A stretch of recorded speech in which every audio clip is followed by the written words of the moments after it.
Hello বন্ধুরা, তোমরা সবাই কেমন আছো? আশা করি তোমরা সবাই খুব ভালো আছো। বন্ধুরা, কলকাতা পুলিশ কনস্টেবলের আরও একটি নতুন নিয়োগ সংক্রান্ত ভ্যাকেন্সি বার হয়েছে, সেটি কিন্তু আমি তোমাদের সঙ্গে শেয়ার করব। বন্ধুরা, তোমরা অন স্ক্রিন দেখতে পাচ্ছ, আজকেই তোমাদের কিছুক্ষণ আগে এই নোটিফিকেশনটি পাবলিশ করা হয়েছে, অর্থাৎ নতুন ভ্যাকেন্সি দেখতে পাচ্ছ, recruitment to the post of constable and lady constable in Kolkata police 2024। এখানে তোমরা দেখতে পাচ্ছ আজকেই তোমাদের নোটিফিকেশনটি পাবলিশ করা হয়েছে 27/2/2024। এখান থেকে তোমাদেরকে সরাসরি আমি পিডিএফটি ডাউনলোড করব। নতুন ভ্যাকেন্সি বন্ধুরা, নিউ ভ্যাকেন্সি বলতে পারো, গুড নিউজ তোমাদের জন্য যারা কলকাতা পুলিশের জন্য প্রিপারেশন নিচ্ছ বা কলকাতা পুলিশে জয়েন করতে চাও, সাদা উর্দি যারা গায়ে পড়তে চাও, তাদের জন্য কিন্তু এটা একটা খুশির খবর বলতে পারো এবং একটি অপরচুনিটি, সুযোগ বলতে পারো। যারা এর আগের যে ভ্যাকান্সি বার হয়েছিল সেখানে হয়তো যারা কোয়ালিফাই করতে পারোনি হয়তো কিছু কারণের জন্য, তাদের জন্য কিন্তু এই যে ভ্যাকান্সিটা বার হয়েছে এটা কিন্তু বন্ধুরা তাদের জন্য একটা গুড নিউজ এবং একটি বিশেষ আরও একটি নতুন অপরচুনিটি বলতে পারো। এই ভ্যাকান্সির মাধ্যমে তোমরা যদি চাও তো কলকাতা পুলিশে সরাসরি জয়েন করতে পারবে। তো চলো নোটিফিকেশনের পাতায় যাওয়া যাক এবং তোমাদেরকে সম্পূর্ণ আপডেট শেয়ার করা যাক। তো বন্ধুরা, তোমরা অন স্ক্রিন দেখতে পাচ্ছ, এটি হলো অফিসিয়াল নোটিফিকেশন। এখানে তোমরা দেখতে পাচ্ছ West Bengal police recruitment board.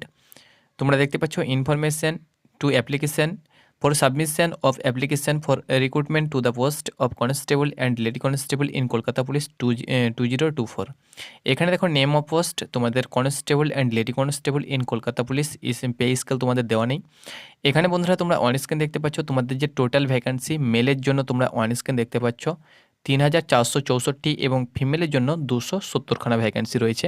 Male and female উভয় মিলিয়ে তোমাদের 3734 ভ্যাকান্সি হয়ে যাচ্ছে। একটা হিউজ পরিমাণে ভ্যাকান্সি তোমরা বলতে পারো।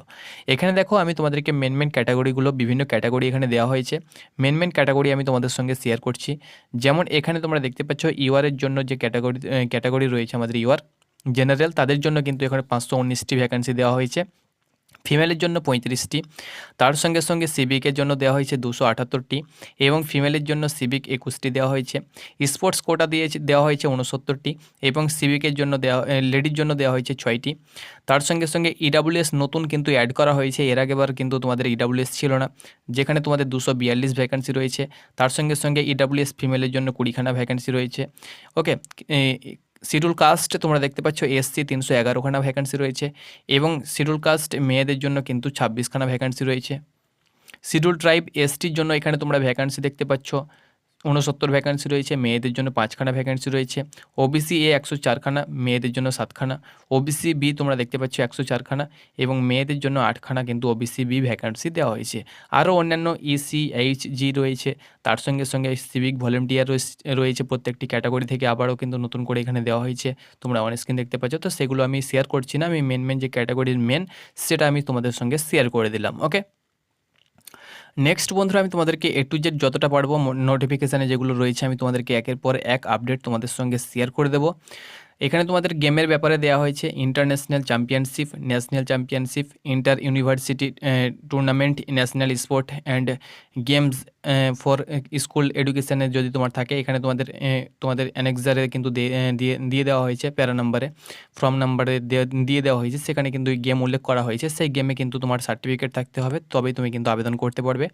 এখানে দেখো বয়স তোমাদের 18 থেকে 30 বছর। ওকে, বয়সটা কিন্তু বাড়ানো হয়েছে, এর আগেরবার কিন্তু 18 থেকে 27 ছিল, এখন তোমাদের 18 থেকে 30 করা হয়েছে। 1/1/2024 হিসাবে তোমাদের বয়স হতে হবে 18 থেকে 30 বছর। এটি কিন্তু জেনারেলের জন্য। এবং যারা দেখো এসসি রয়েছে, এসসি এবং এসটি তাদের জন্য 5 বছর, ওবিসি প্রার্থী ওবিসি বি এবং এ 3 বছর এবং সিভিকদের জন্য কিন্তু 5 বছর এখানে বয়স ছাড় দেওয়া হয়েছে। ওকে, এই বয়স থেকে অর্থাৎ 30 থেকে এসসি এসটি হয়ে থাকলে 5 বছর এবং ওবিসি প্রার্থী হয়ে থাকলে 3 বছর এবং যারা সিভিক রয়েছে তারা কিন্তু 5 বছর বয়সে ছাড় পেয়ে যাবে। এক্স সার্ভিসম্যান যারা রয়েছে তাদের জন্য কিন্তু আলাদা এখানে বয়সে ছাড় দেওয়া হয়েছে, তোমরা অন স্ক্রিন দেখতে পাচ্ছ। কিন্তু এখানে দেখতে পাচ্ছ এলিজিবিলিটি সিটিজেন অফ ইন্ডিয়া, অবশ্যই আমাদেরকে ভারতীয় নাগরিক হতে হবে। আদার্স কান্ট্রি বা আদার্স কোনো কান্ট্রি থেকে বা ফরেনার হয়ে থাকলে তুমি কিন্তু আবেদন করতে পারবে না। ফিমেল ক্যান্ডিডেটস যারা রয়েছে তাদের ক্ষেত্রেও কিন্তু সেম বয়স ধরা হয়েছে, যে বয়স মেল অ্যান্ড ফিমেল উভয়ের ক্ষেত্রে কিন্তু সেম বয়স কিন্তু এখানে চাওয়া হয়েছে। এখানে হাইট তোমরা অন স্ক্রিন দেখতে পাচ্ছ, মেলের জন্য 167 সেন্টিমিটার। ওজন তোমাদের হাইট যতই থাকুক না কেন, ওজন কিন্তু এখানে 57 সেন্টিমিটার। 78 নর্মাল চেস্ট এবং 5 সেন্টিমিটার ফুলাতে হবে। এক্ষেত্রে তোমরা দেখতে পাচ্ছ যারা জেনারেল ইউআর রয়েছে, এসসি এসটি ওবিসি যারা রয়েছে তাদের ক্ষেত্রে, এবং যারা গোর্খা রয়েছে, রাজবংশী রয়েছে এবং এসটি রয়েছে তাদের ক্ষেত্রে 160 সেন্টিমিটার মেলের জন্য, এবং ওজন হতে হবে 53 কেজি, 76 নর্মাল চেস্ট, 5 সেন্টিমিটার ফোলাতে হবে, সকলকেই 5 সেন্টিমিটার ফোলাতে হবে। ফিমেলের জন্য এখানে তোমরা দেখতে পাচ্ছ সকলের জন্য 160 সেন্টিমিটার, এবং এখানে ওজন দেখতে পাচ্ছ 49 কেজি, এবং গোর্খা, গারোয়ালস, রাজবংশী এবং এসটি হয়ে থাকলে 152 সেন্টিমিটার ফিমেলের জন্য, এবং সকলের জন্য 45 কেজি তোমরা অন স্ক্রিন দেখতে পাচ্ছ, চেস্ট লাগবে না। এখানে যারা নন জেন্ডার প্রার্থী রয়েছে তাদের ক্ষেত্রে এখানে তোমরা অন স্ক্রিন দেখতে পাচ্ছ সকলের জন্য 163 সেন্টিমিটার, 152 কেজি ওজন হতে হবে। যারা গোর্খা, গারোয়ালস রয়েছে, রাজবংশী এবং এসটি নন জেন্ডার রয়েছে তাদের ক্ষেত্রে 155 সেন্টিমিটার, ওজন হতে হবে 48 কেজি, চেস্ট লাগবে না। ওকে, মেথড অফ রিক্রুটমেন্ট। এখানে দেখো প্রথমে কিন্তু তোমাদের সেম যে প্রসেস ছিল সেই প্রসেসেই হবে। প্রিলিমিনারি রিটেন হবে, দেন তোমাদের physical measurement test, physical efficiency test হবে, দেন তোমাদের ফাইনাল রিটেন এক্সাম হবে, দেন তোমাদের ইন্টারভিউ হবে। যেমন তোমাদের ছিল সেম প্রসেসেই কিন্তু তোমাদের মেথড ক্লিয়ার হবে, রিক্রুটমেন্ট মেথড যেটা। প্রিলিমিনারি রিটেন তোমাদের 100 নম্বরেই হবে যেমন তোমাদের ছিল। এক্ষেত্রে জেনারেল নলেজ এবং জেনারেল অ্যাওয়ারনেস 40 খানা, ম্যাথ থাকবে 30 খানা এবং রিজনিং থাকবে 30 খানা, তোমরা অন স্ক্রিন দেখতে পাচ্ছ। এটি কিন্তু তোমাদের থাকবে প্রিলিতে। ওকে, নেক্সট তোমরা অন স্ক্রিন দেখতে পাচ্ছ, এখানে দেখো তোমাদেরকে বলে দিচ্ছি, তোমাদের পিইটি পিএমটির ক্ষেত্রে 1600 মিটার রানিং করতে হবে মেলের জন্য 6 মিনিট 30 সেকেন্ড সময়, ফিমেলের জন্য 800 মিটার 4 মিনিট সময়, দেন তোমাদের যারা নন জেন্ডার রয়েছে 800 মিটার 3 মিনিট সময়।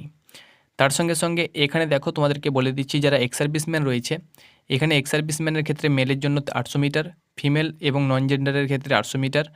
তাদের ক্ষেত্রে যারা মেল রয়েছে 3 মিনিট 30 সেকেন্ড, এবং যারা ফিমেল রয়েছে এবং নন জেন্ডার রয়েছে এক্স সার্ভিসম্যান তাদের ক্ষেত্রে 4 মিনিট 30 সেকেন্ড। ওকে, দেন তোমাদের রিটেন এক্সাম যেটা মেন এক্সাম সেটা কিন্তু হবে তোমাদের প্রিলিমিনারি এবং পিইটি পিএমটি কমপ্লিট হওয়ার পরে ফাইনাল রিটেন এক্সাম যেটা সেটা কিন্তু 85 নাম্বারের হবে। যেমন তোমাদের ছিল সেরকমই কিন্তু থাকছে, তোমরা অন স্ক্রিন দেখতে পাচ্ছ। জেনারেল নলেজ, জেনারেল অ্যাওয়ারনেস 25টি, ইংলিশ থাকবে 10 খানা, ম্যাথ থাকবে 25 খানা, রিজনিং থাকবে তোমাদের 25 খানা।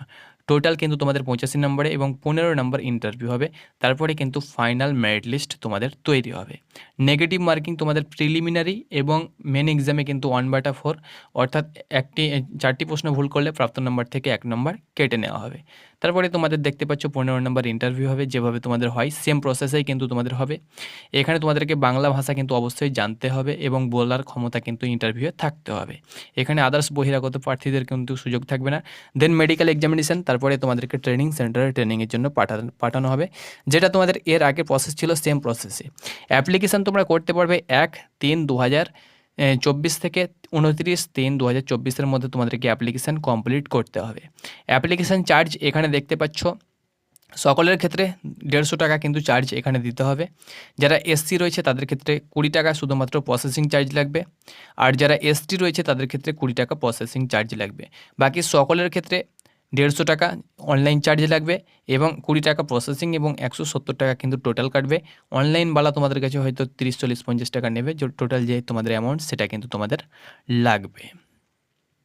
হাউ টু অ্যাপ্লাই, কীভাবে অ্যাপ্লিকেশান করবে? পিআরবির অফিসিয়াল ওয়েবসাইট থেকে তোমরা অ্যাপ্লিকেশান করতে পারবে, বা wbpolice.gov.in এই ওয়েবসাইটে গিয়ে তোমরা কিন্তু অ্যাপ্লিকেশান করতে পারবে, বা kolkatapolice.gov.in এই ওয়েবসাইটে গিয়েও তোমরা কিন্তু অ্যাপ্লিকেশান করবে। তবে তোমরা পিআরবির অফিসিয়াল বা wbpolice.gov.in এই ওয়েবসাইটে গিয়ে অ্যাপ্লিকেশান করবে, এটাই সবথেকে কিন্তু বেস্ট হবে। তো মেন টপিক তোমাদের সঙ্গে শেয়ার করে দিলাম। আশা করি বন্ধুরা তোমাদেরকে বোঝাতে পেরেছি কত কেবি থেকে কত কেবি ফটো, কত কেবি থেকে কত কেবি সিগনেচার, সব কিছু তোমাদেরকে যখন তুমি অ্যাপ্লিকেশন করবে তখন কিন্তু অবশ্যই তোমাদেরকে সেটা কিন্তু ভালো করে কিন্তু সেটা তোমাদেরকে সাইজ করে নিতে হবে। এখানে তোমরা অন স্ক্রিন দেখতে পাচ্ছ, সেই সাইজ না হলে কিন্তু আপলোড হবে না। তো সেই সাইজ অবশ্যই ভালো সাইবার ক্যাফে গিয়ে তুমি অ্যাপ্লিকেশন করবে। বৈধ একটি ইমেল আইডি তোমাদেরকে থাকতে হবে, ফোন নাম্বার থাকতে হবে, ওটিপি ভেরিফিকেশান তোমরা অন স্ক্রিন দেখতে পাচ্ছ হবে। সেম এইভাবে কিন্তু পুরো প্রসেসটা অনলাইন যেখানে তোমরা সাইবার ক্যাফে গিয়ে অ্যাপ্লিকেশান করবে সে কিন্তু তোমাদেরকে করিয়ে দেবে। তো বন্ধুরা এটি ছিল আপডেট কলকাতা পুলিশের তরফ থেকে যে নতুন, বা WBPRBর তরফ থেকে যে কলকাতা পুলিশ কনস্টেবল এবং লেডি কনস্টেবলের নতুন ভ্যাকান্সি বার হয়েছে তার আপডেট। ধন্যবাদ।